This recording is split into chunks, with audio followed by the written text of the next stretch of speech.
श्रीमद् रामायणम्।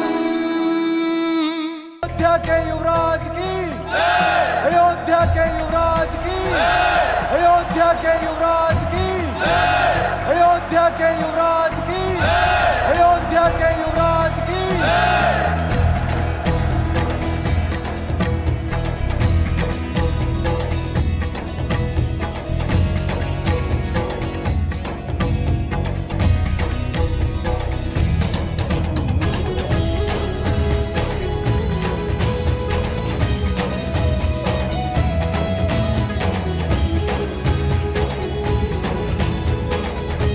अयोध्या वासियों, ये वो स्वप्न है जो वर्षों से मेरी आंखों में रमा था। ये वो आशा है जो मेरी प्रजा के मन में बसी थी। ये वो प्रकाश है जो सूर्य वंश में रमा रहेगा। और ये वो कीर्ति है जो इक्ष्वाकु की विजय गाथाओं में रमी रहेगी।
श्री रामचंद्र कृपालु भजु मन हरण भव भय दारुणम।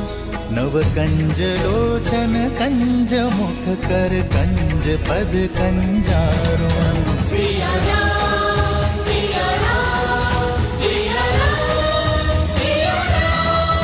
आदर्श और मर्यादा की है ये कथा महापावनम।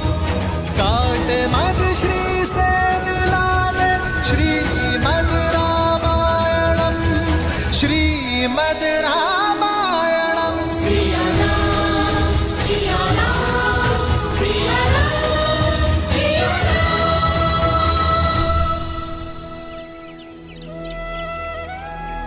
श्री राम के जन्म के अगले दिन कैकेयी ने एक पुत्र को जन्म दिया, भरत, जो नारायण के शंख पांचजन्य का अवतार थे। और उसके अगले दिन देवी सुमित्रा ने जुड़वा बालकों को जन्म दिया। सुमित्रा के बड़े पुत्र लक्ष्मण स्वयं शेषनाग का मानव अवतार थे और छोटा पुत्र शत्रुघ्न कोई और नहीं, स्वयं सुदर्शन चक्र थे।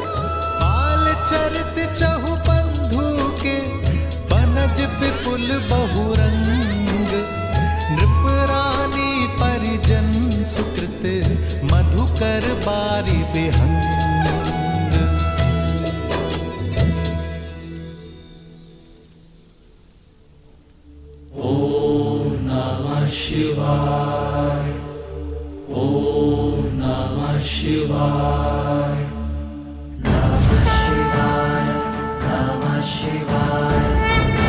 नागेन्द्रहाराय त्रिलोचनाय भस्मान्तरागाय महेश्वराय नित्याय शुद्धाय दिगम्बराय तस्मै नकाराय नमः शिवाय। श्रीरामचन्द्र कृपालु भजु मन हरण भव भय दारुणम् नव कंचलोचन कंच मुख कर कंच पद कंचारुणम् वटपीतमानहु तडित रुचि शुचि नामि जनक सुधामलम्। श्रीराम श्रीराम राम राम सिया राम। राम कितना मीठा शब्द है ना, मन में आनंद को रम देता है। पर इसका अर्थ क्या है महादेव? देवी, राम के नाम में तो इतने अर्थ रमे हैं जितने कि आकाश में तारे भी नहीं। फिर भी मैं शब्दार्थ समझा देता हूं। रा का अर्थ है आभा, म अर्थात जीव। राम हम सबके मन में बसी ज्योति का नाम है। हर आत्मा में बसे तेज का ही नाम है श्री राम। श्री राम अवतार को पूर्ण करने के लिए भी शीघ्र ही उनकी श्री का आगमन होने वाला है। जहां इधर अयोध्या में राम नाम का सूर्योदय हुआ है, वहीं दूसरी ओर मिथिला नगरी में श्री की किरणें आने वाली हैं। मिथिला, जहां से ज्ञान का प्रकाश पूरे भारत में फैलता था, पर जहां 12 वर्षों से अकाल ने अपने पांव पसारे हुए थे। किसानों की आंखें आकाश ताकती थीं कि कब मेघ आएंगे, पर कुछ बरसता था तो केवल सूर्य का ताप। पशु पक्षी मवेशी प्राण त्याग रहे थे और मनुष्य बनते जा रहे थे पिंजर। जो नगरी अज्ञान दूर भगाती थी, अब वहां की प्रजा वहां से पलायन को विवश थी। और सबसे अधिक विवश हो रहे थे राजा जनक। सूखी धरती विकल जनकपुर पसरी घोर निराशा। अकाल की मार का प्रजा को अब एक ही समाधान दिखाई दे रहा है महाराज। मिथिला की भूमि से पलायन। क्या हम इन्हें अन्न नहीं दे पा रहे हैं? 12 सालों में नगर के सभी भंडार खाली हो चुके हैं। अन्न का एक भी दाना अब शेष नहीं बचा महाराज। इंद्रदेव को प्रसन्न करने के कई प्रयास करके देख लिए, किंतु कोई परिणाम नहीं निकला महाराज जनक। अन्न और जल के साथ साथ समस्त मिथिला वासियों की आशा भी अब समाप्त हो गई। पशु गाय बैल सबको मुक्त कर दिया गया है, हल रख दिए गए हैं। राजा सिंहासन पर इसलिए नहीं बैठता कि वो घट रही समस्या पर दृष्टि रखे। राजा के पास हल का दृष्टिकोण होता है। प्रजा राजा पर विश्वास रखती है, तो राजा को उनकी आस नहीं टूटने देनी चाहिए। राजन, अब आप क्या करेंगे? वही जो राजा का धर्म है। प्रजा ने हल रख दी है, राजा को हल ढूंढना होगा। प्रजा में कोई आस लौटानी होगी।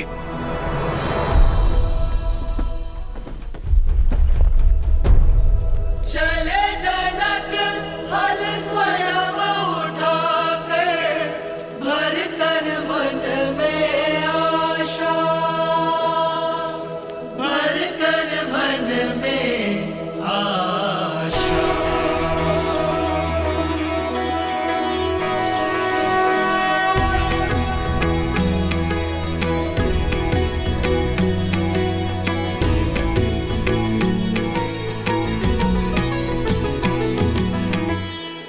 हे महादेव,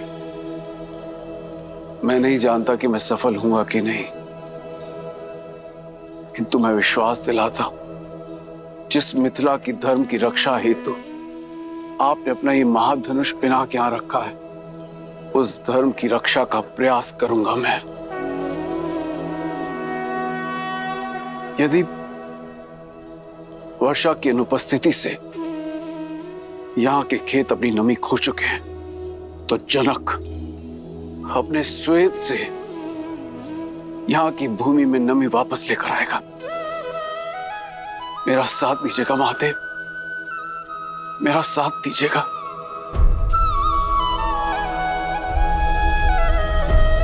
हर हर महादेव, हर हर महादेव, हर हर महादेव,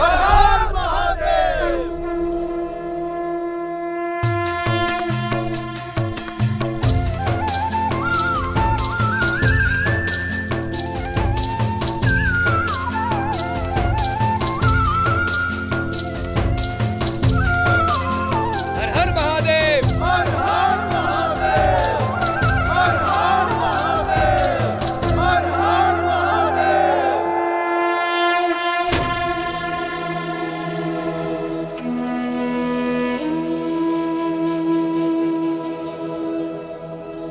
चले जनक हल स्वयं उठाकर, भर कर मन में आशा।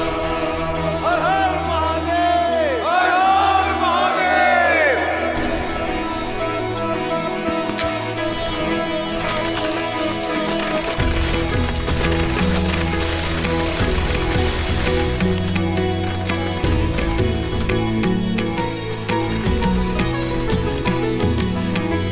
बंजर भूमि नृपहल चराए,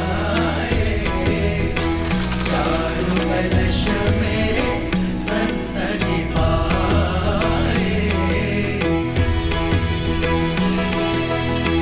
छवि को देख आनंदित राजा, बरसन लगे नैन बरसे आकाशा।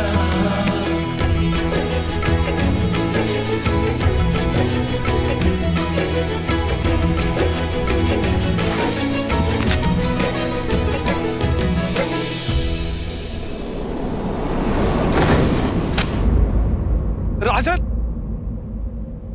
आर्य, आर्य,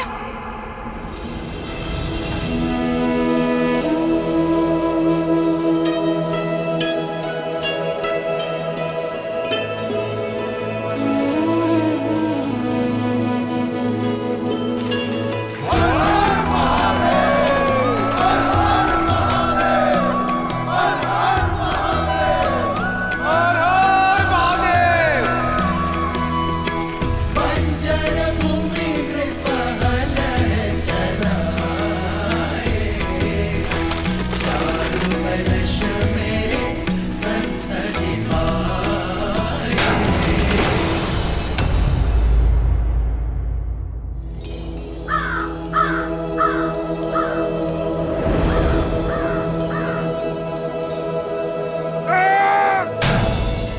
कोई पाषाण टकराया है कदाचित।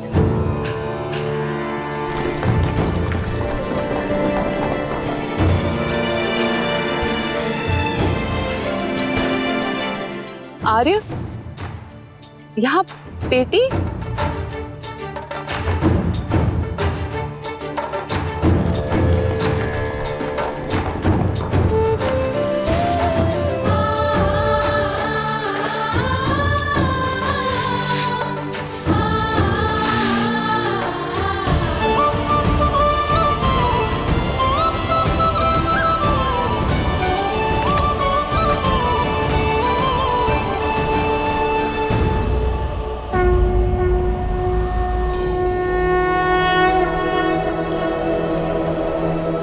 जनकपुरी है उमंग अति भारी, सुख समृद्धि रूप सिया सुकुमारी।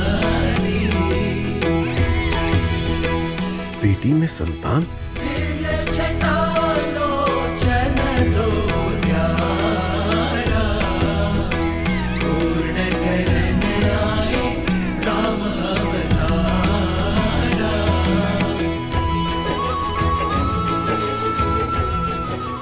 अचानक हो गए सिया?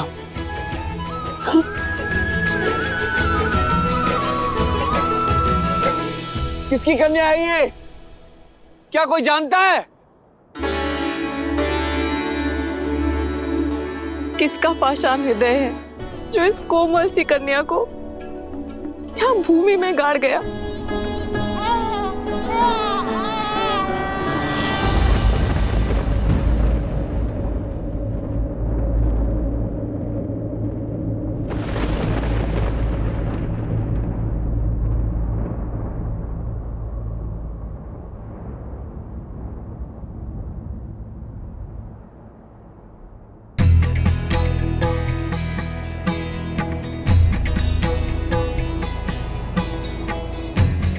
राजन, ये कोई साधारण कन्या नहीं,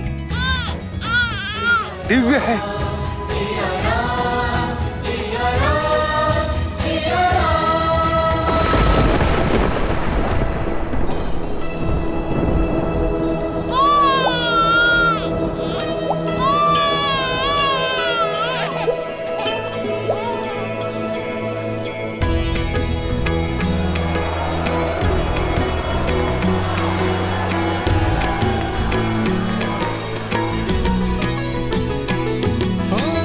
भूमि प्रसन्न हर्षित नर नारी, बरस बरस मेघ अति भारी।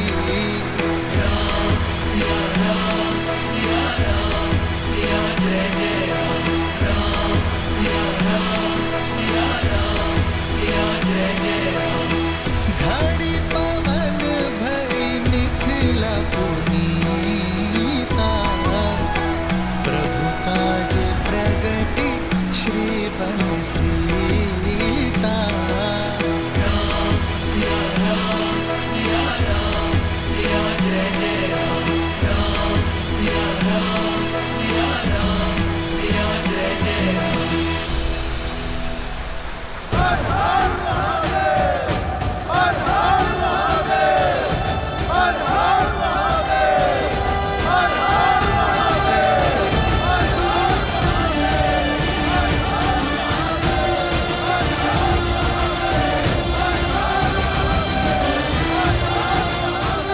हर हर महादेव।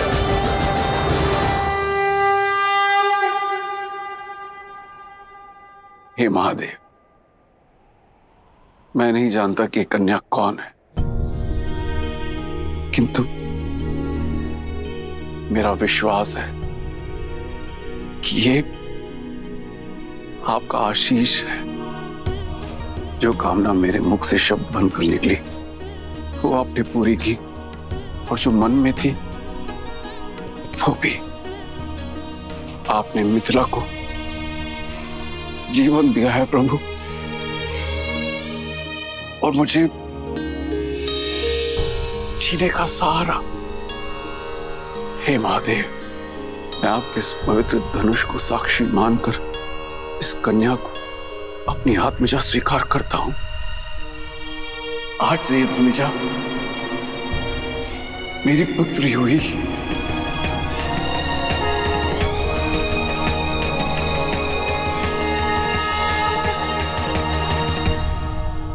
राजन, ये कन्या आज वैशाख मास के शुक्ल पक्ष की नवमी तिथि पर कुंभ राशि में इस संसार में आई है। लग्न मिथुन और गण देव है। इसी कारण इस सुकन्या का नाम वर्णमाला के सा अक्षर से होना चाहिए। स से हल्के शीत के प्रार से प्रकट हुई है। मैं इसे नाम देता हूं सीता। सीता सीता हर हर महादेव।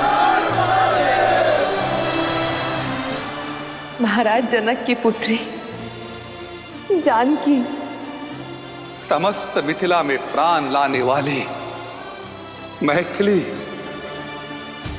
विदय का प्रकाश, वैदेही, मेरी भूमिजा,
रानी, छोटी महारानी ने राजकुमार लक्ष्मण को लाने के लिए कहा है। मैं लेके चलती हूँ।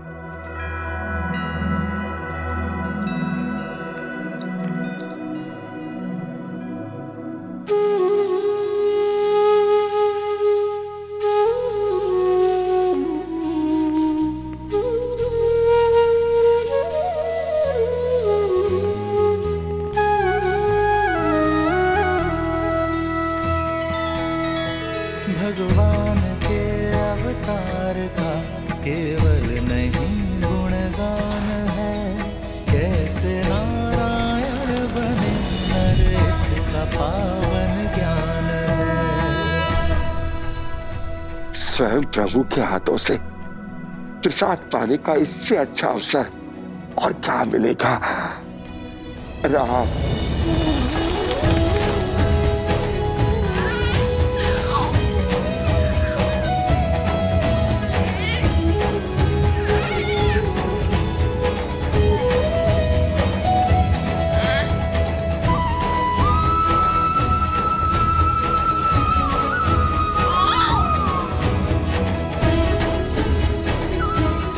राम,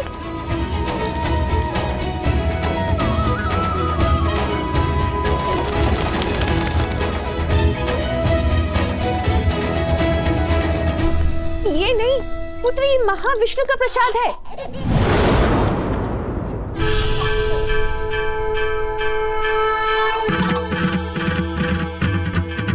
जय जय अविनाशी सब घटवासी व्यापक परमानंदा।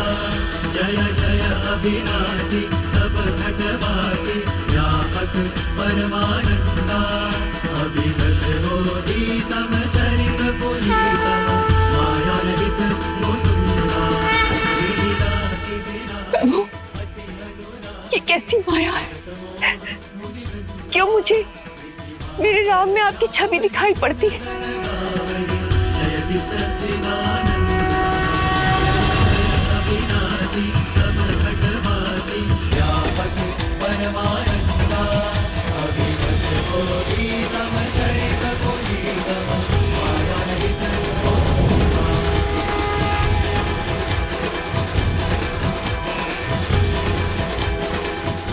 उत्तर आपके अतीत में छुपा है देवी कौशल्या।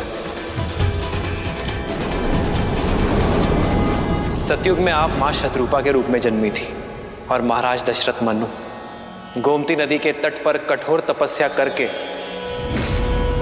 आपने मुझे प्रसन्न किया देवी। शान्ताकारं भुजगशयनं पद्मनाभं सुरेशं विश्वाधारं गगनसदृशं। मैं प्रसन्न हुआ मनु, वर मांगो। एक ही अभिलाषा है प्रभु, आप हमारे पुत्र के रूप में जन्म लें। आपकी इच्छा अगले जन्म में अवश्य पूर्ण होगी। और आपकी क्या अभिलाषा है देवी? जब हम मनुष्य रूप में पुनः जन्म लें, तब मुझे स्मरण रहे कि मेरे पुत्र के रूप में आप हैं। आपके इस रूप का आनंद लेना चाहती हूँ। तथास्तु, तथास्तु। अब मुझे समझ में आया प्रभु, वरदान के कारण आपने मेरे राम के रूप में जन्म लिया है ना। परंतु आपको स्मरण रखने का वर मांगकर बहुत बड़ी भूल कर बैठी प्रभु। उस समय एक भक्त बनकर सोचा, मां बनकर नहीं, एक भक्त बनकर भगवान को पूजना नहीं चाहती, एक मां बनकर आपको पुत्र की भांति प्रेम करना चाहती हूँ। क्या मेरी स्मृति से आपके विष्णु होने का ज्ञान मिटा सकते हैं प्रभु? केवल मेरे पुत्र बनकर मेरे समीप रहिए, मुझे मां कहकर पुकारिए। मां आग्रह नहीं करती देवी, केवल आदेश देती है।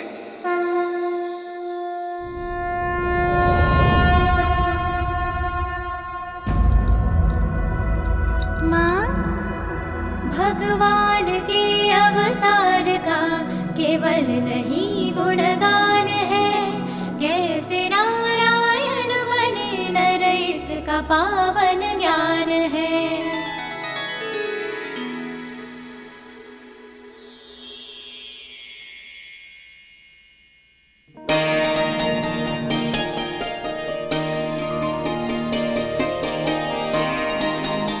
राम लला आओ, लक्ष्मण शत्रुघ्न आओ आओ।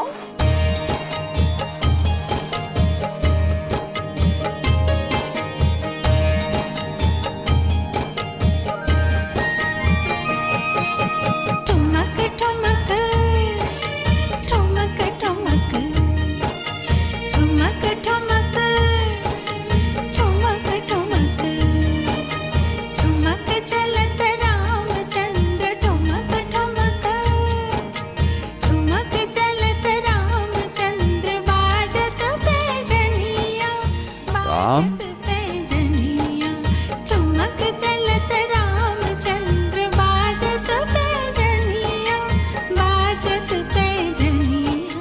देखा पिता के प्रेम का बल। पिता के प्रेम का बल नहीं, ये पिता का छल है। चलिए हमारे पुत्रों को हमारे पास आने दीजिए। गिरत भूमि लटपटाय, गिरत भूमि लटपटाय, घाय मात गोद लेत, घाय मात गोद लेत, दशरथ की रनिया, दशरथ की रनिया। ठुमक चलत रामचंद्र बाजत पैजनिया, बाजत पैजनिया। समय पंख लगाकर उड़ रहा था। राम के आनंद में 8 वर्ष कब बीत गए किसी को आभास तक ना हुआ। श्री रामचंद्र कृपालु भजु मन हरण भव भय दारुणम्। श्री रामचंद्र कृपालु भजु मन हरण भव भय दारुणम्। तव कंज लोचन कंज मुख कर कंज पद कंजारुणम्। कंदर्पागणित अमित छविनव नील नीरद सुंदरम्।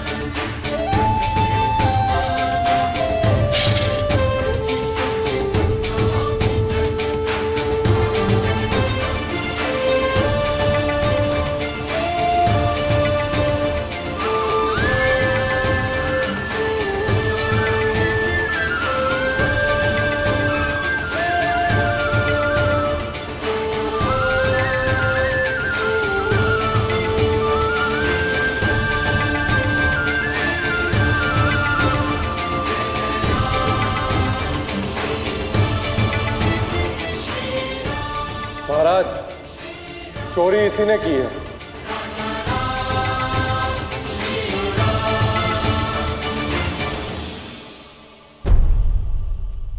पर पिताश्री, हमें इससे पूछना चाहिए ना, इसने चोरी क्यों की? अपराधी, कुमार के प्रश्न का उत्तर दो। तुमने चोरी क्यों की? भूख महाराज, व्यापार ठप हो गया, संतान की भूख देखी नहीं गई। पिताश्री, आप कहते हैं ना कि प्रजा भी हमारी संतान होती है। इसे दंड नहीं, अवसर की आवश्यकता है।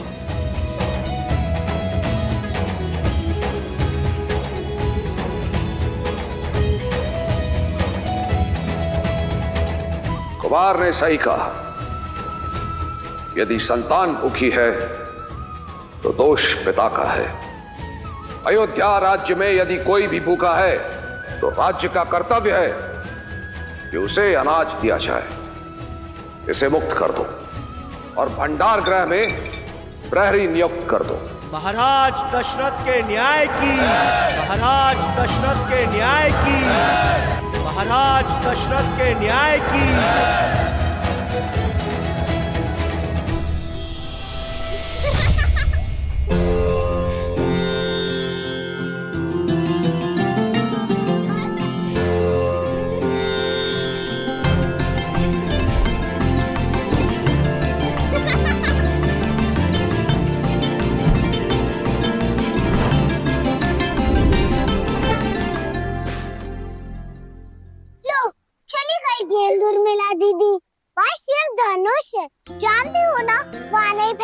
था? गेंद तो फंस गई धनुष में। तुम जानती हो ना उर्मिला, धनुष में कितना भार है? सैकड़ों लोग मिलकर ही इसे हिला पाते हैं। अब कौन मेरी गेंद लाएगा?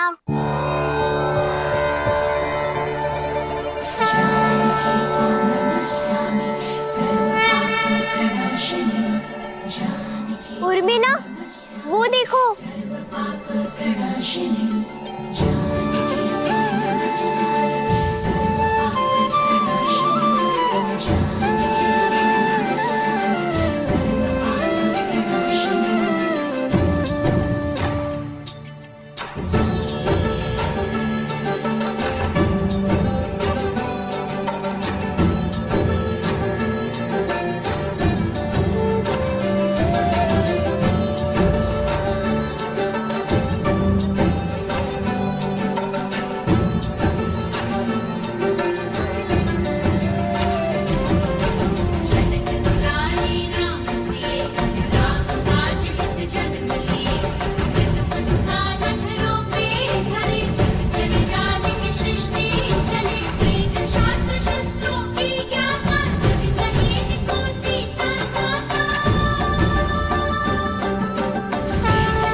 सुना कैकई, महाराज प्रतिदिन राम को राजसभा लेकर जाते हैं।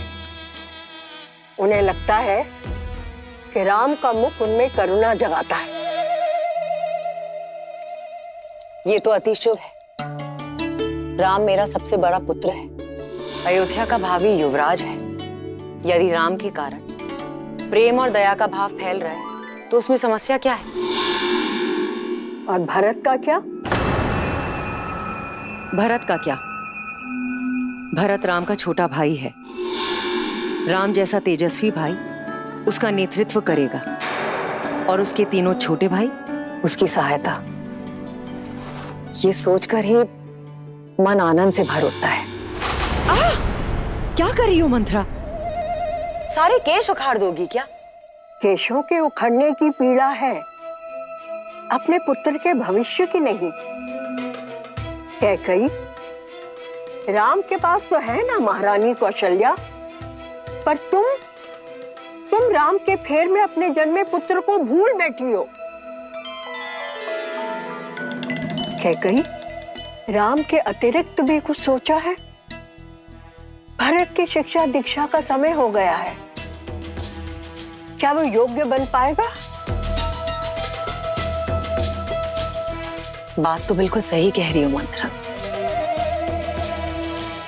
हम तीनों माताएं राम के प्रेम में ऐसे डूब जाते हैं कि भरत छोड़ो, अन्य किसी छोटे युवराज के विषय में विचारने का समय ही नहीं मिलता। कैकई मैम, तुम चिंता मत करो, समय रहते मैं महाराज से अवश्य इस बारे में बात करूंगी।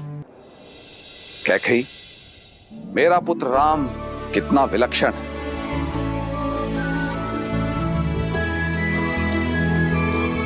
वो तो है, और जो विलक्षण है उसकी शिक्षा और दीक्षा भी विलक्षण होनी चाहिए। महाराज, राम और उसके भाइयों के गुरुकुल जाने का समय आ गया है।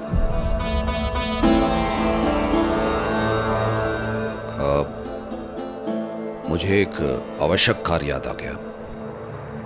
महाराज,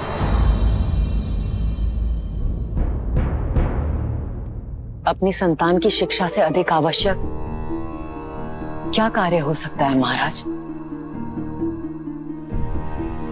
महाराज, हम अपने उत्तरदायित्व से नहीं भाग सकते। मैं राम से दूर नहीं रह सकता। राम का वियोग मुझसे नहीं सहा जाएगा। क्या कही? तुम जानती हो, गुरुकुल का वास 8 वर्षों का है, 8 लंबे वर्ष। मैं अपने पुत्रों से दूर नहीं, मुझसे नहीं हो पाएगा, नहीं हो पाएगा मुझसे।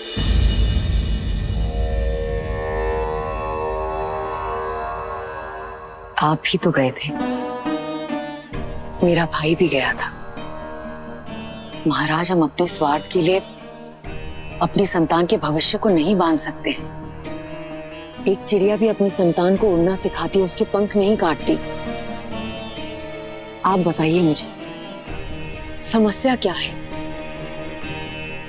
हम इस बारे में बाद में बात करेंगे। महाराज,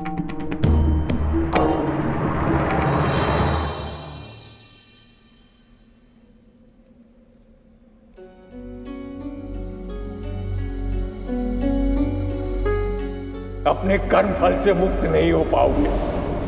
तुमने 2 अंधों के जीवन का सहारा छीना है।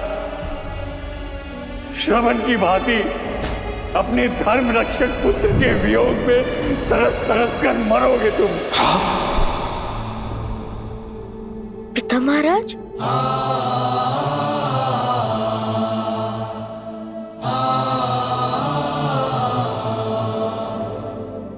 राम,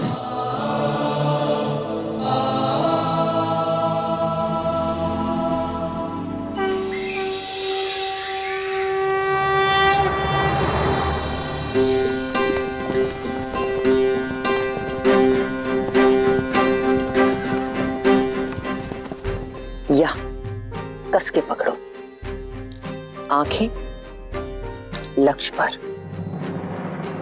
शरीर स्थिर, एक पैर आगे, प्रत्यंचा तनी हुई। अब इसे खींचो और छोड़ दो।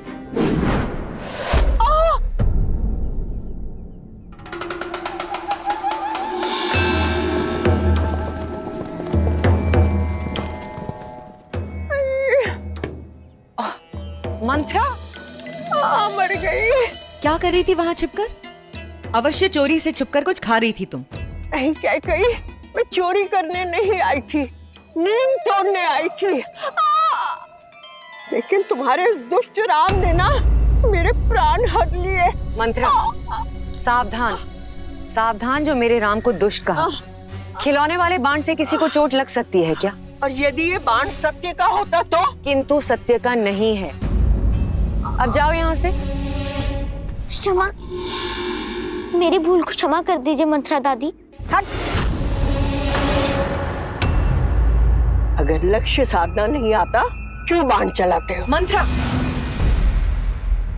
हाँ।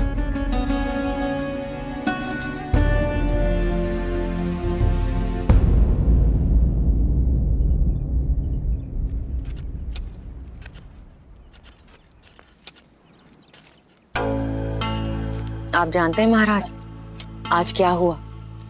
आज मैं कुमारों को बाण चलाना सिखा रही थी। भूल से राम का बाण मंत्रा को लग गया। मंत्रा ने ऐसा अभिनय किया जैसे सच में चोट लगी हो। मैंने तो उसे डांट के भगा दिया, किंतु राम बहुत दुखी हो गया था। कह रहा था अगर ये वास्तविक बाण होता तो किसी निर्दोष की जान जा सकती थी। कहता है बिना जांचे कभी बाण नहीं चलाएगा।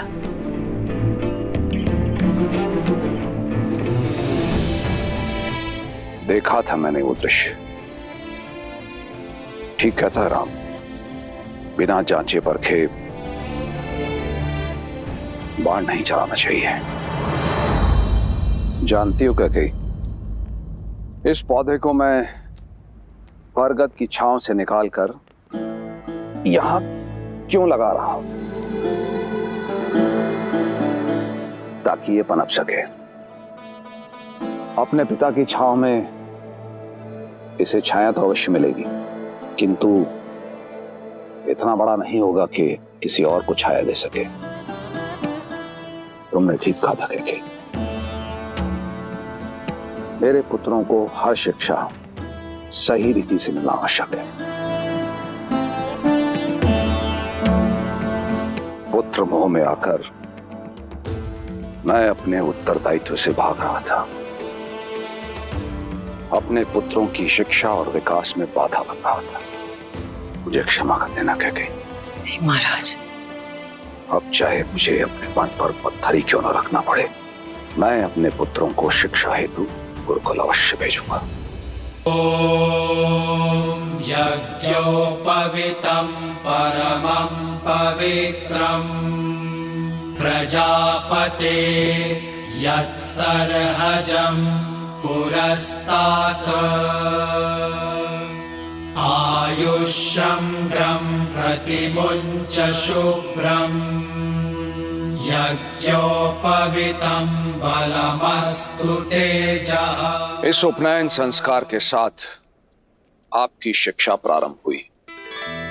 अब आप राजकुमार नहीं, गुरुकुल के शिष्य हैं और आपका आचरण भी गुरुकुल के शिष्यों जैसा ही होगा। गुरुकुल के नियम अनुसार आप भूमि पर सोएंगे और केवल दिन में एक बार ही आपको भोजन प्राप्त होगा। आपको अपना संपूर्ण समय गुरुकुल की शिक्षा और जन सेवा को अर्पित करना होगा।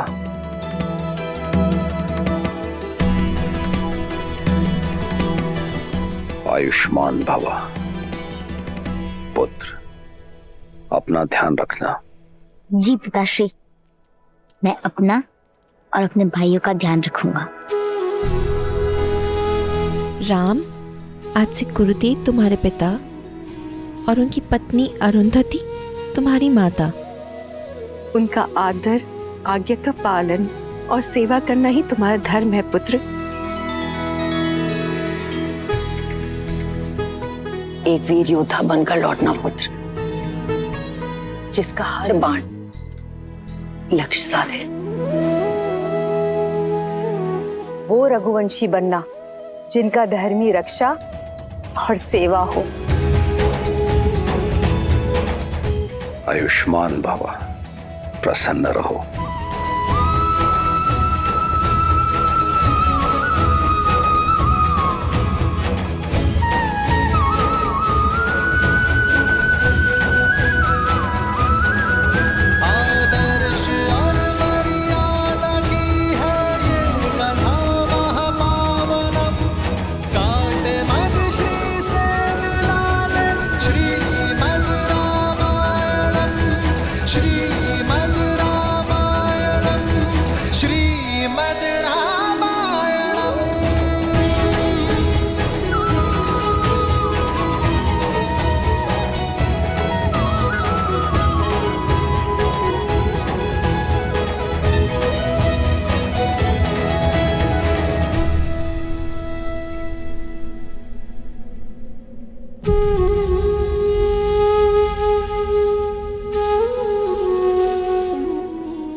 श्रीमद् रामायणम्।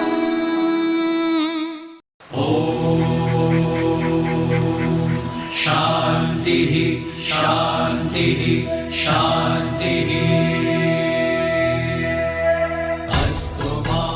लक्ष्मण, भरत, शत्रुघ्न, उठो। ज्योतिर्गमय विद्युमामृतं गमय।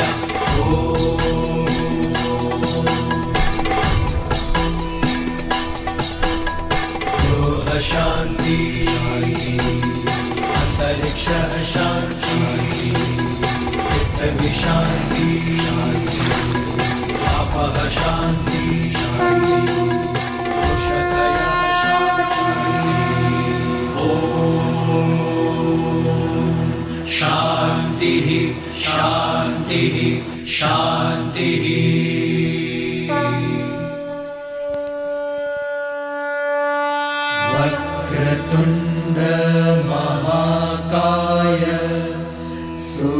सूर्यकोटि समप्रभ निर्विघ्नं कुरु मे देव सर्वकार्येषु सर्वदा।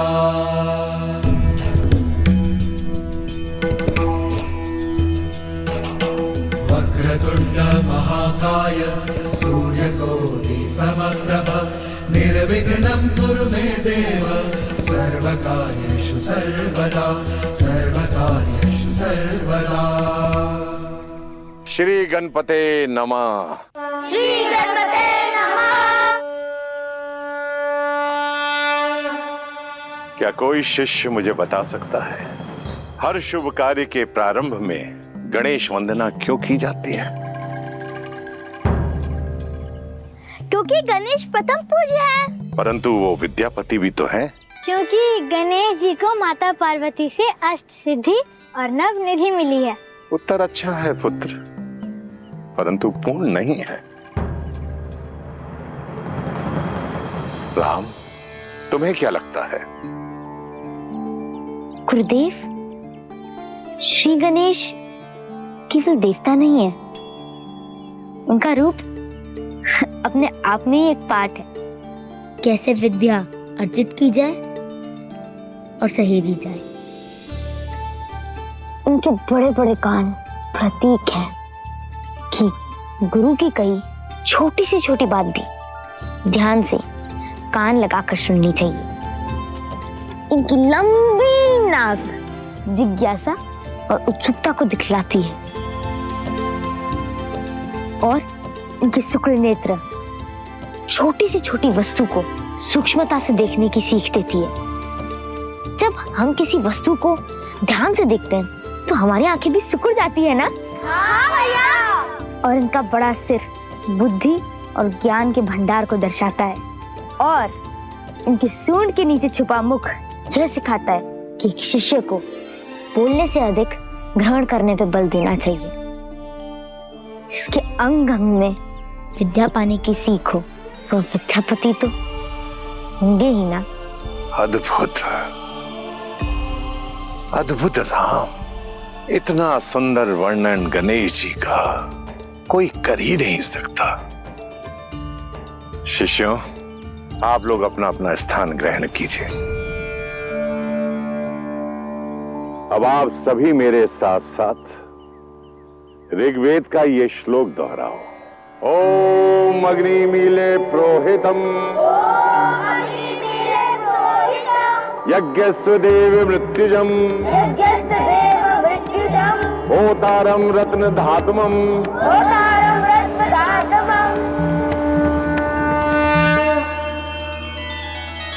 श्री रामचंद्र कृपालु भजुमन हरण भव भय दारुणम नव कंज लोचन कंज मुख कर कंज पद कंजारुणम। सिया राम, सिया राम, सिया राम, सिया राम। आदर्श और मर्यादा की है ये कथा महापावनम। काट मद श्री से मिला दे श्रीमद रामायणम, श्रीमद रामायणम। सिया राम, सिया राम, सिया राम, सिया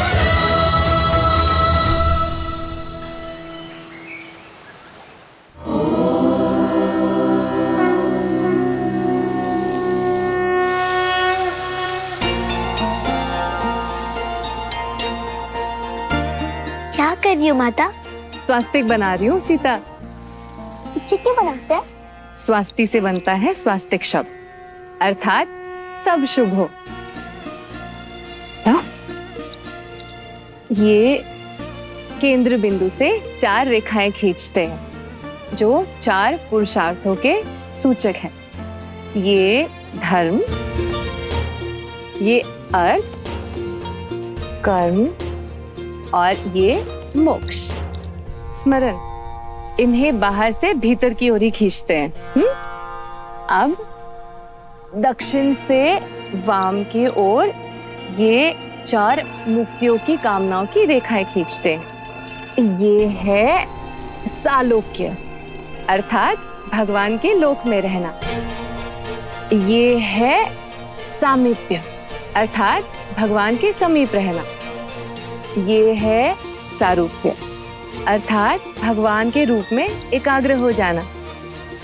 और ये है सायुज्य, अर्थात भगवान से जुड़ना। और इन चारों रेखाओं के अंत में ये अंतकरण की रेखाएं बनाते हैं, जो है मन, बुद्धि, अहंकार और चेतना। ये इन चारों का प्रतीक है। और फिर भक्ति के 4 गुणों को बिंदुओं के रूप में दर्शाते हैं। ये है श्रद्धा, विश्वास, प्रेम और समर्पण। और बन गया स्वास्तिक। कुछ समझी पुत्री? समझ गई माता। संसार की शुभ ऊर्जा को धर्म, अर्थ, कर्म और मोक्ष के चक्र के लिए अपने भीतर सहेजा जाए। 4 प्रकार की मुक्तियां यानी मन, वचन, कर्म से ईश्वर को स्वयं में एकाकार करके श्रद्धा, विश्वास, समर्पण और प्रेम से हर कार्य किया जाए तो केवल कार्य ही नहीं, जीवन भी शुभ हो जाता है। यही स्वस्तिक का अर्थ है।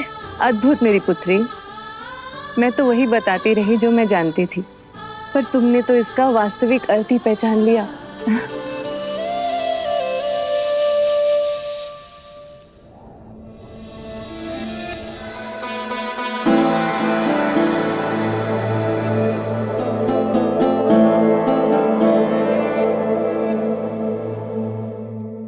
सोए नहीं महाराज?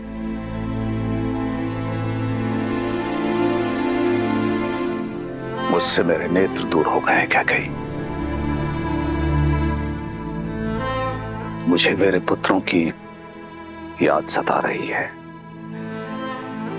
किंतु तुम क्यों नहीं सोई? आपको उनकी याद नहीं सोने देती, और मैं उनके आने वाले कल के सपने देखती रहती। आइए महाराज, हम दोनों खुली आंखों से एक साथ उनके आने वाले कल के सपने देखते हैं।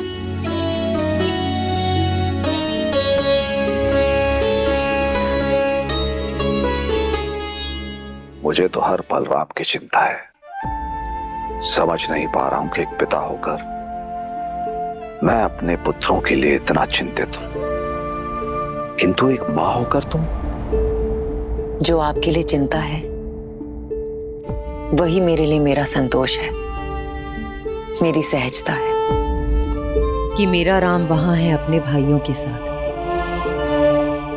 इससे अधिक एक माता को क्या चाहिए? आप चिंता मत कीजिए।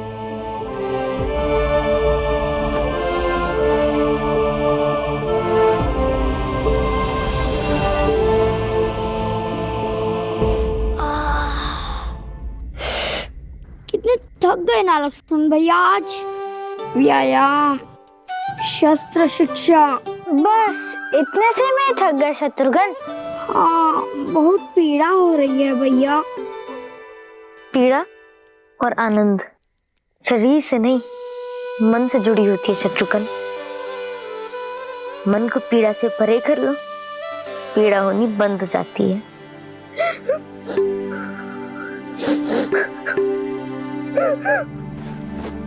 क्या हुआ भरत भैया, आप रो क्यों रहे हैं?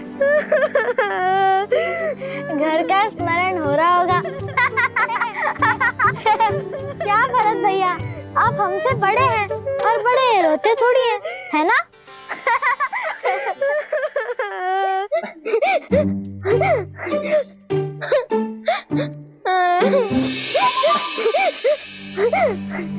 क्या हुआ राम भैया? मुझे भी घर का स्मरण हो रहा है। मुझे पिताश्री के पास जाना है। मुझे काइके माँ के हाथ का भोजन खाना है। तुम्हें और शत्रुघ्न को घर का स्मरण नहीं हो रहा क्या?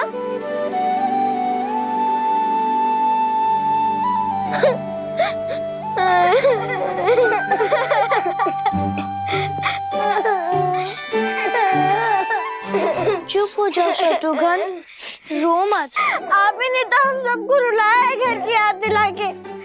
आप स्वयं चुप होकर ऐसे बोल रहे हैं। हाँ, क्योंकि माता की याद के साथ उनकी कही बात भी याद आ गई। उन्होंने कहा था कि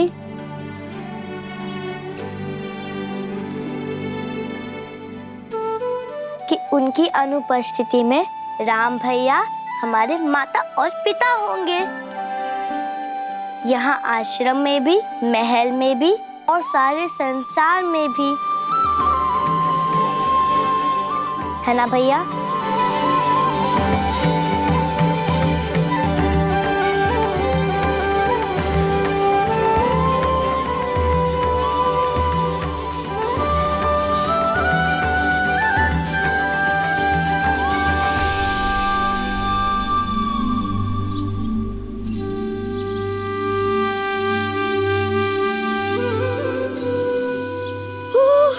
ठंड है भैया।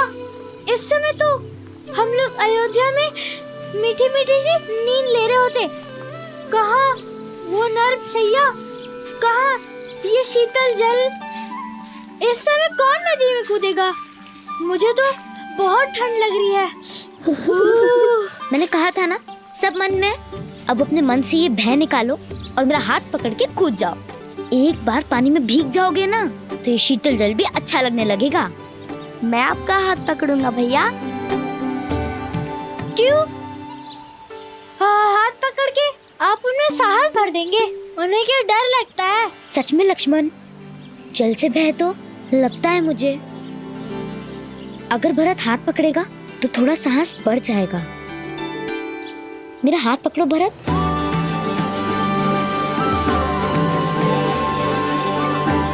और मैं भरत भैया का। भैया, ढोंग कर रहे हो ना? कल भी आप रोने का अभिनय कर रहे थे ताकि भरत भैया को बुरा ना लगे। यदि मैं अभिनय कर रहा था तो तुम क्यों रोए? मुझे बुरा ना लगे इसीलिए? रोना बुरी बात नहीं होती है लक्ष्मण। मनुष्य रोते ही तो हैं। मैं आपसे बात नहीं करूंगा। स्नान तो करोगे ना?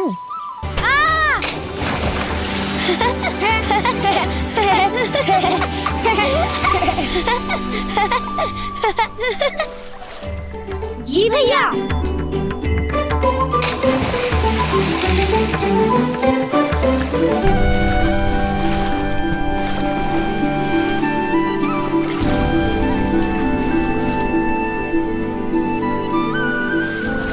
लक्ष्मण, मुझे आपसे बात नहीं करनी।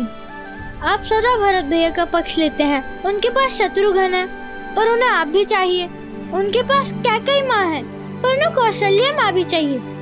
किंतु मुझे केवल आप चाहिए। क्या आपको मेरा स्नेह नहीं दिखाई देता? नहीं, तुम मेरी आंख जैसे हो लक्ष्मण, जिससे हम सब देखते हैं पर वही हमें दिखाई नहीं देती। बस एक आभास होता है कि हमारे साथ सदा है।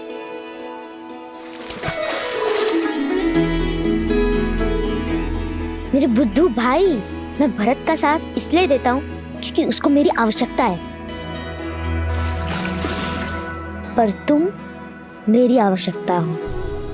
एक तुम ही तो हो जो मेरे बिना समझाए मेरी हर बात, हर भाव समझ लेते हो।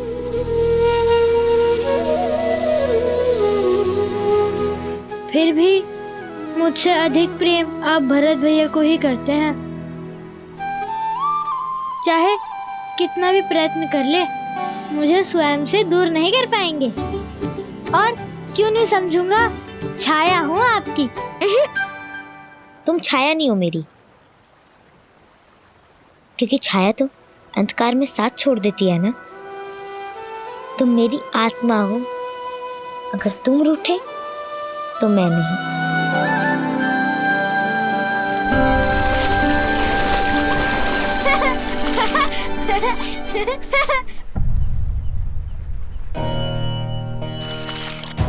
राम भैया, राम भैया, राम भैया, राम भैया, राम भैया, राम भैया,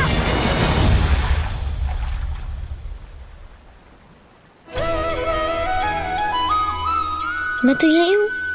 आत्मा को छोड़कर राम जाएगा कहाँ? भैया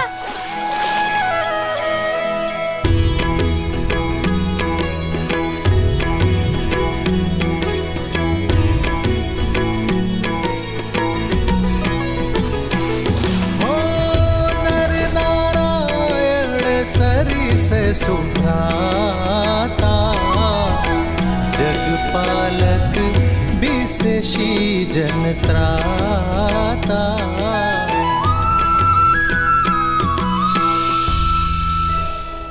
अद्भुत। यदि संसार में सभी भाई ऐसे हो जाएं, तो ये संसार प्रेम के अमृत से भर जाए ना। देवी, यदि संसार में अमृत है तो विष भी है।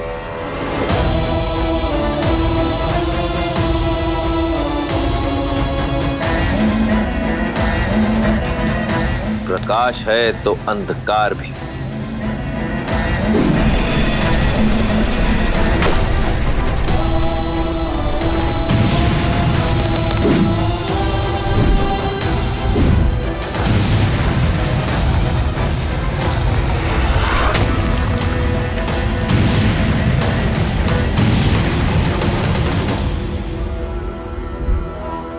सभी संस्कृतियों का अंत होगा, रहेगा तो केवल राक्षस साम्राज्य। वयम रक्षामः।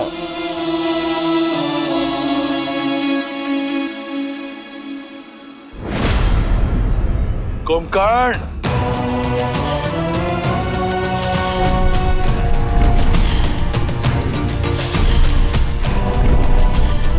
आदेश भैया। जागते हुए तुम अमर हो और अजय भी। तो जाओ, अपने अजेता से बनाओ अपने भाई को विजेता। जो आदेश भैया।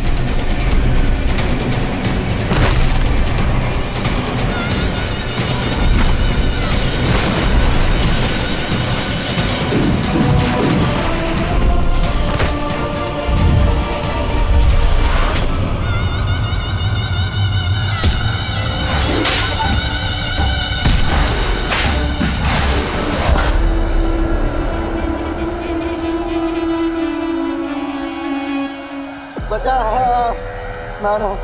कैसा लग रहा है ऋषिवर? बचा।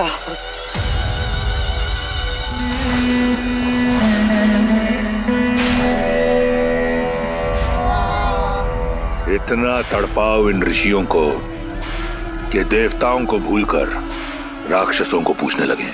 इन मेरे अपराध संतों का दोष क्या है भैया? ये तो केवल तपस्या कर रहे थे। मूर्ख हो तुम विभीषण। ये तपस्या इसलिए कर रहे हैं कि राक्षसों का नाश हो सके। सहस्त्रों वर्ष तप की अग्नि में जलने के बाद हमें वरदान मिला है, और हमारे रहते किसी और को ये वरदान नहीं मिल सकता। लो, मारो।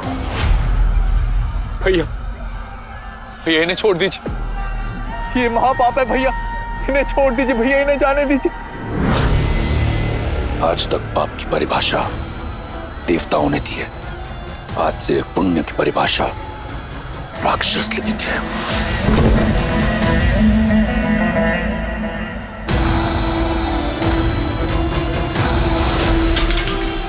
उठो विभीषण। मैं जानता हूं कि तुम मुझसे बहुत प्रेम करते हो, और मैं भी तुम्हें एक भाई की तरह, एक पुत्र की तरह चाहता हूं।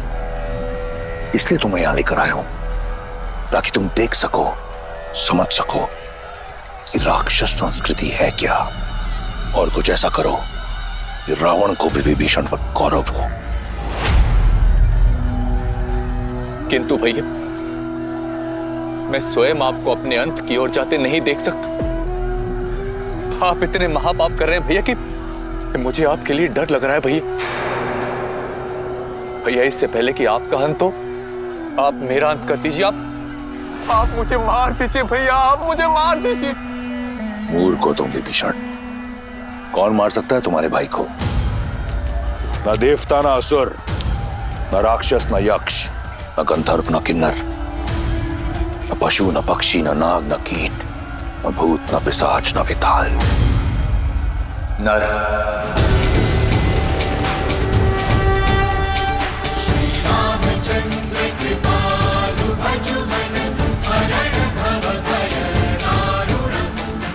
आप नर को क्यों भूल जाते हैं भैया? मानव आपके वरदान में सम्मिलित नहीं है।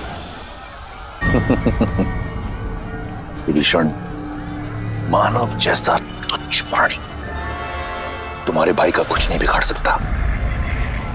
लगता है ये कायरता तुम्हें हमारे पिता से विरासत में मिली है। भैया, मेरे लिए तो आप ही मेरे पिता हैं भैया। मुझे आपके लिए डर लग रहा है भैया, मुझे आपके लिए डर लग रहा है।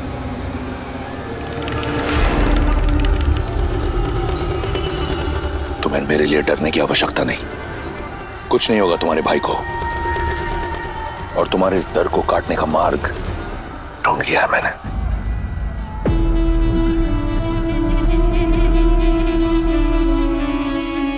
बस महादेव, मुझे श्री राम के पास ले चलिए। जैसी देवी की आज्ञा।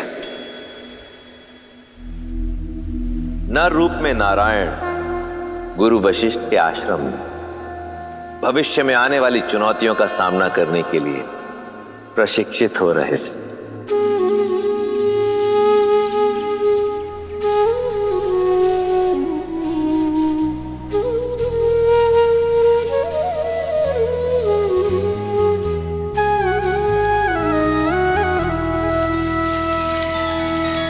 श्री रामचंद्र कृपालु भजु मन हरण भव भय दारुणम नव कंज लोचन कंज मुख कर कंज पद कंजारुणम।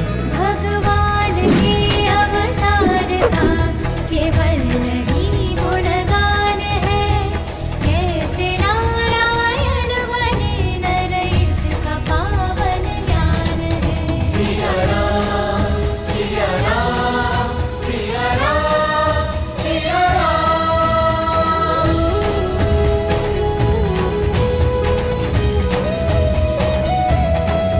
सिया राम सिया राम सिया राम सिया राम।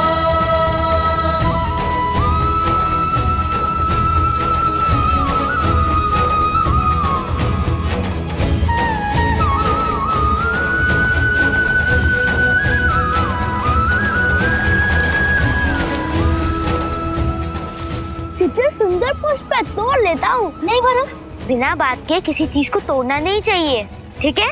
जी भैया। आदर्श और मर्यादा की है ये कथा महापावनम।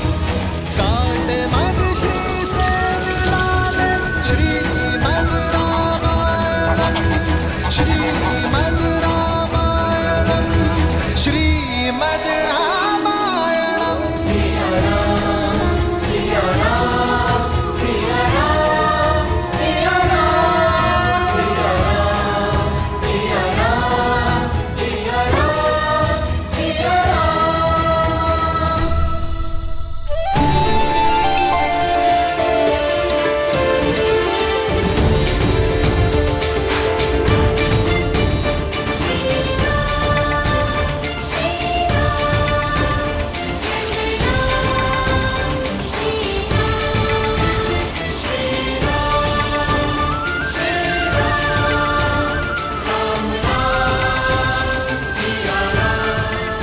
ये सभी पौधे देख रहे हो? ये सभी पौधे अश्वगंधा के पौधे हैं, जिन्हें युगों युगों से वैद्य औषधि बनाने में उपयोग करते हुए आए हैं। देखो इन्हें।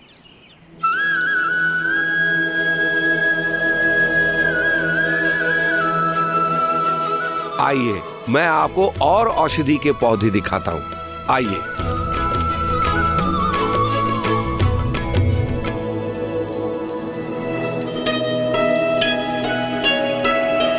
पता है कुमार आपको?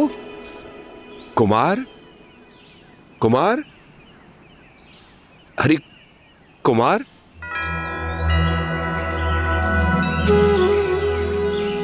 उनमें भी जीवन है आचार्य। यह अपनी मार्ग चली जाए फिर हम चलते हैं।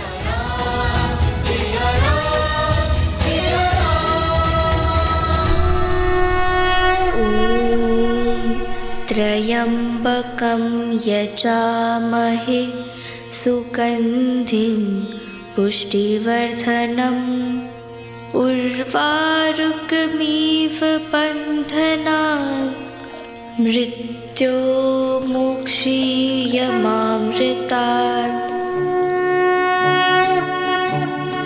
नमः शिवाय नमः शिवाय नमः शिवाय नमः शिवाय नागेन्द्रहाराय त्रिलोचनाय तस्मान्तरागाय महेश्वराय नित्याय शुद्धाय दिगम्बराय तस्मै नकाराय नमः शिवाय।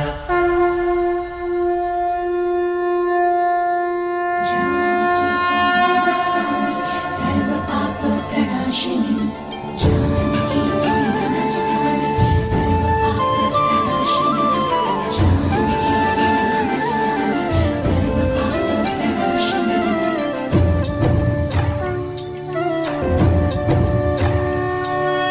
जनक दुलारी राम प्रिय राम काज हित जन लिए मृद मुस्कान अधरों पे भरे चल जानकी सृष्टि चले वेद शास्त्र शस्त्रों की ज्ञाता जगत रहित को सीता माता। वेद शास्त्र शस्त्रों की ज्ञाता जगत रहित को सीता माता। राम वीर के प्राण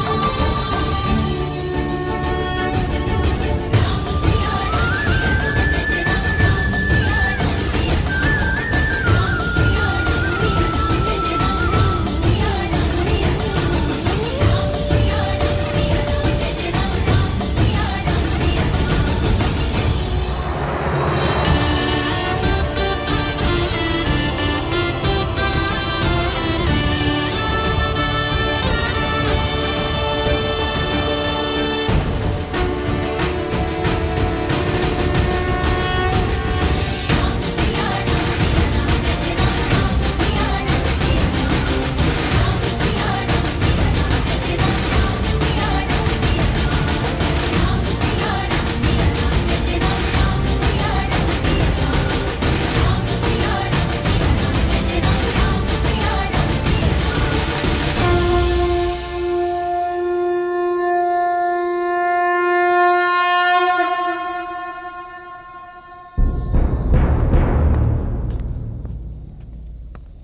राजन, देवी गार्गी पधारी है।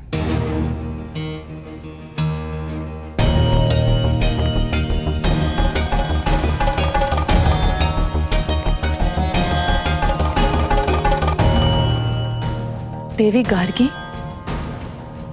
वो तो केवल तब आती हैं जब शास्त्रार्थ करना हो।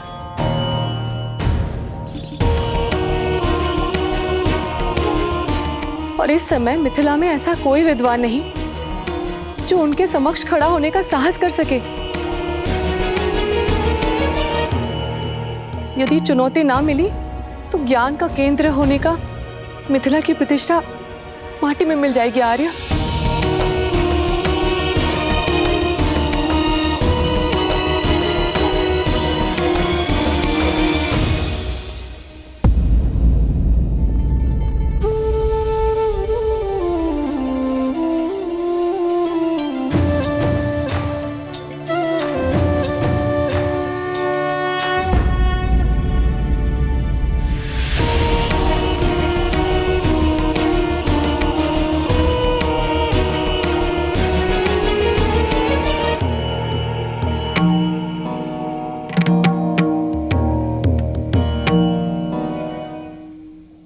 याज्ञवल्क्य के जैसे ज्ञानी को भी शास्त्रार्थ में पराजित कर देने वाली विदुषी गार्गी को जनक का प्रणाम।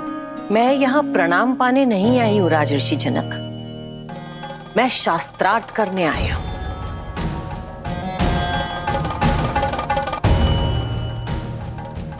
क्या हुआ? क्या यहाँ ऐसा कोई नहीं है जो मेरी चुनौती स्वीकार कर सके? मिथिला में कोई ज्ञानी नहीं बचा जो मुझे चुनौती दे सके। क्या ये शिव धनुष ही यहाँ के आकर्षण का केंद्र बनकर रह गया है राजन? पिताश्री की आज्ञा हो तो मैं माता गार्गी से चर्चा करना चाहूंगी।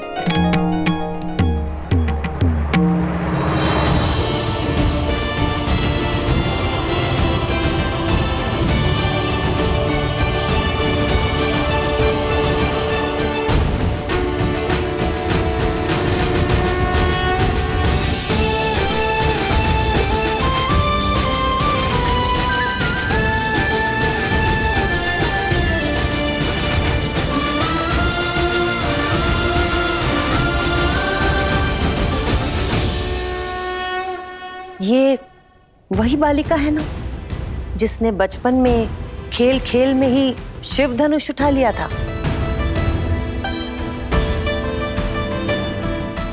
शक्तिशाली हो और जनक की पुत्री हो तो ज्ञानी तो होगी। तो शिव धनुष उठाने वाली सीता, क्या तुम मेरी चुनौती का बीड़ा उठा पाओगी? मुझे प्रसन्नता होगी कि पहली बार कोई स्त्री ज्ञाता मेरे साथ शास्त्रार्थ करेगी, क्योंकि अब तक तो केवल पुरुष ही पराजय का स्वाद चखते आ रहे हैं।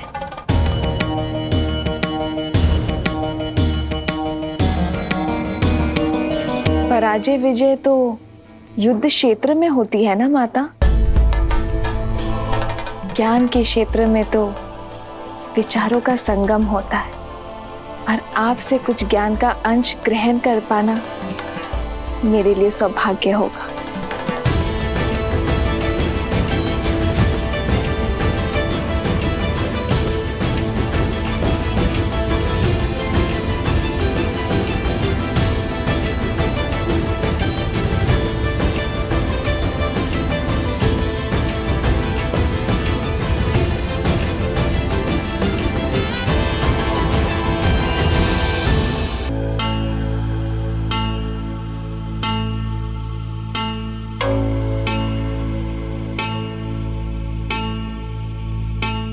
ये पुष्पहार पहन लो सीता। एक ज्ञानी का ये लक्षण होता है कि वो शांत होता है, धीरज धरता है। इस शास्त्रार्थ में जो भी हारने लगेगा उसका धीरज छूटने लगेगा और वो क्रोधित हो जाएगा। क्रोध में शरीर का तापमान बढ़ जाता है और बढ़े हुए तापमान से फूल मुरझाने लग जाते हैं। जिसके भी गले में स्थित ये कमल हार मुरझाने लगेगा वो पराजित माना जाएगा।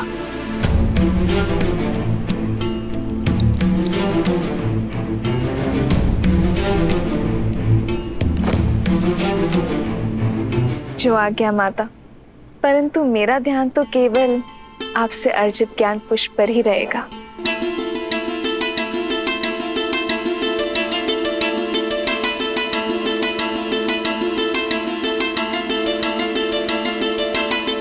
तो प्रारंभ करें सीता? अवश्य। सबसे पहले मुझे ये बताओ कि तीनों लोकों में सबसे ज्यादा शक्तिशाली अस्त्र कौन सा है? महादेव का पशुपतास्त्र, ब्रह्मा का ब्रह्मास्त्र, या फिर नारायण का नारायण अस्त्र?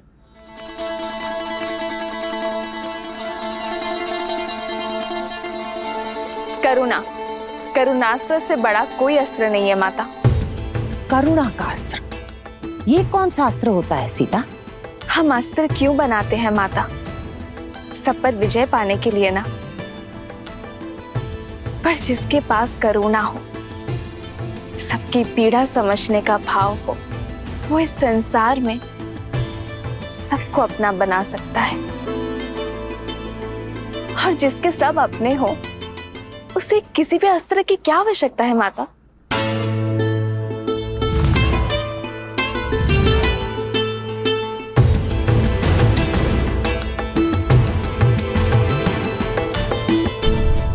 अच्छा, अब मुझे ये बताओ कि सबसे ज्यादा महत्वपूर्ण समय कौन सा होता है और सबसे ज्यादा महत्वपूर्ण व्यक्ति कौन होता है? सबसे महत्वपूर्ण समय है वर्तमान, ये पल, ये घड़ी, क्योंकि जो बीत गया वो लौटेगा नहीं, और जो समय आया ही नहीं उस विषय में क्या कहा जा सकता है। और सबसे महत्वपूर्ण व्यक्ति वो है जिसके साथ हम अभी इस समय हैं, जैसे आपके लिए मैं और मेरे लिए आप, माता गार्गी। अद्भुत।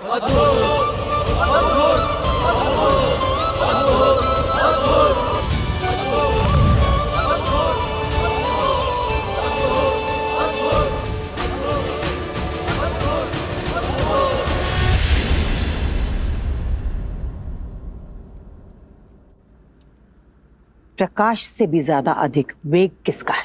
मन का, जो पल भर में तीनों लोगों के पार जा सकता है।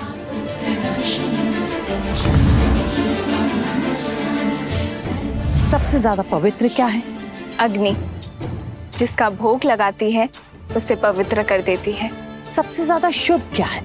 शुभ शब्द, शुभ कर्म। सबसे उत्तम प्रार्थना, जो दूसरों के लिए की जाए। सबसे बड़ा मित्र कौन है?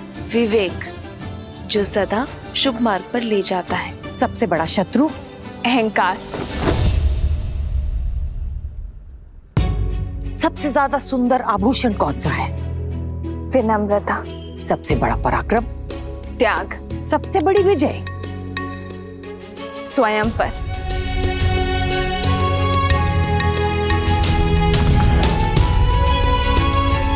अब एक आखिरी प्रश्न, त्रिदेवों में सबसे बड़ा कौन है? ब्रह्मा, शिव या फिर नारायण?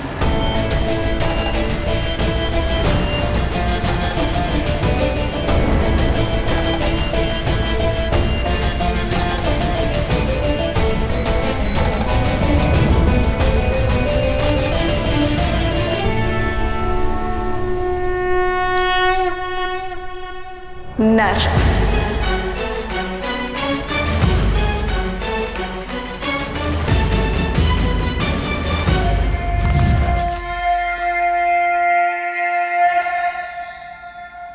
नर, ब्रह्मा, शिव, नारायण, इन सब से ऊपर नर कैसे हो गए सीता?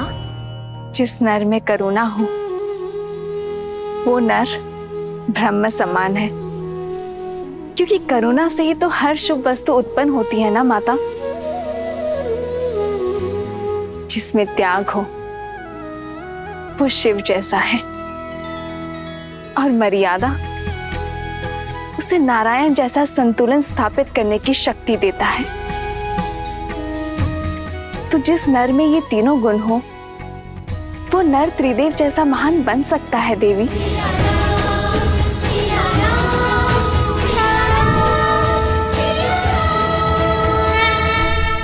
अद्भुत बुद्धि की धनी है जनक पुत्री सीता। राजा जनक पुत्री सीता की, राजा जनक पुत्री सीता की, राजा जनक पुत्री सीता की, राजा जनक पुत्री सीता की। अद्भुत, अति सुंदर। मैं आशा करती हूँ कि ऐसा ही नर तुम्हें वर के रूप में मिले सीता।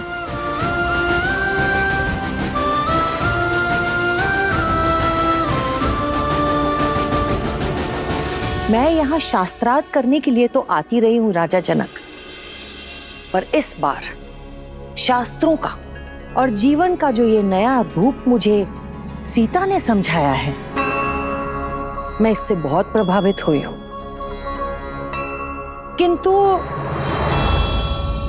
किंतु क्या?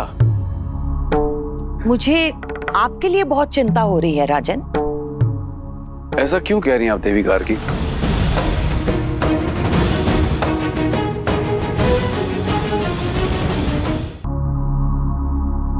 आप अपनी इस विलक्षण और ज्ञानवती पुत्री की तरह ही योग्य वर ढूंढ पाएंगे?